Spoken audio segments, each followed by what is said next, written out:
college ako. Dahil sa mga baklang nakapaligid sa akin.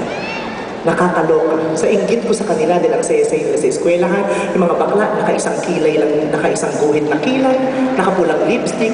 Sabi ko, ang saya nila, ba't ako hindi? Kasi yung pala, sila malaya, ako hindi ako. Shit, ang pangit ko dyan. Hanapin niyo ako dyan! Parang hindi ako masyadong proud sa mga picture na yan. Sana hindi nyo na pinakita. Oh, maganda na ako dyan. Yung picture na yan, yan na yung picture sa Singalong Bar. Diyan naman tumodo ng todo talaga ang kabaklaan ko. Nagsimula nung college, pero nung pumasok ako sa Singalong Bar, doon na tumodo ang kabaklaan ko. Oh, kasi dati ang tawag Singalong Bar, ngayon, comedy bar na. Kasi bihira na yung nagsisingalong, mas gusto ng mga tao na yun.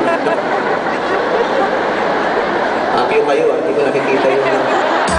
Sana alam ko yung mga pinapakita nyo para hindi ako nabibiglang may Pwede bang rewind yun? Hindi yan eh, mais-ais pa yan eh. Kabayo-kabayo ko dun. Okay. Eh yun nga, ngayon comedy bar na ang tawag dyan. Nagsimula